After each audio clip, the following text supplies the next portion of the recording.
नमस्कार दोस्तों, मैं Preeti Chandak, clinical psychologist, district hospital Narayanpur. ये कहानी है मिताली की।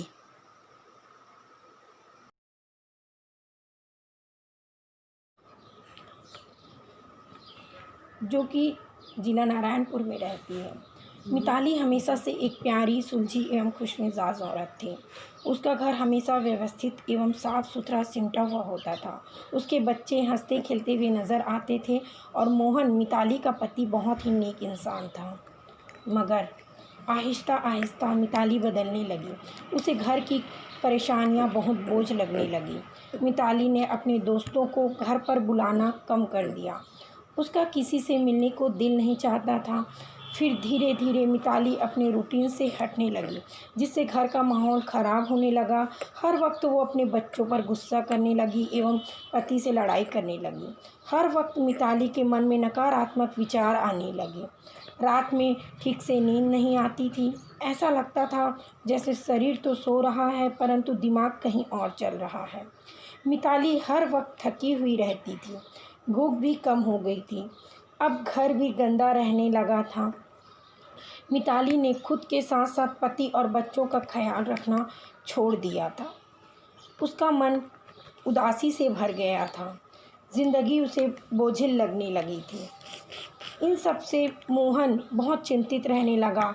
वो हर वक्त मिताली को खुश रखने की कोशिश करने लगा। उसने पैसे जमा कर मिताली को किसी अच्छे डॉक्टर को दिखाने का सोचा और एक दिन उसे डॉक्टर के पास लेके गया, परंतु इससे भी कोई फ़र्क नहीं पड़ा। ये सब देखकर मोहन और चिंतित हो गया। उसे समझ ही नहीं आ रहा था कि आखिर मिताली इस प्रकार का व्यवहार क्यों कर रही है। फिर एक दिन मिताली की सहेली आशा आई और उसने बताया कि यह एक प्रकार की मन की बीमारी है जिसका इलाज संभव है। और उसने समझाया कि मिताली की बदलती आदतें मानसिक विकार के लक्षण हैं, जैसे डिप्रेशन और एंजाइटी हैं। ये किसी को भी हो सकती है। ये लाइलाज बीमारी नहीं है, मगर सही समय में इलाज के बगैर यही डिप्रेशन और एंजाइटी और सीवियर होते जाती है।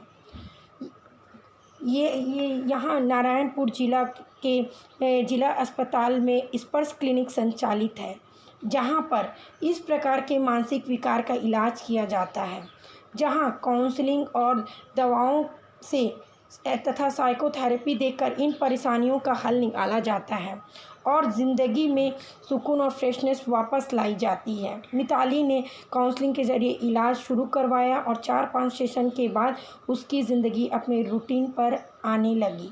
वह पहले की तरह खुशमिजाज रहने लगी। अपने दोस्तों से फिर से मिलना जुलना उसने शुरू कर दिया।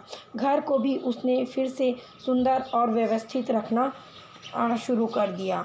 इस प्रकार मिताली पति और बच्चों के साथ हंसी खुशी रहने लगी।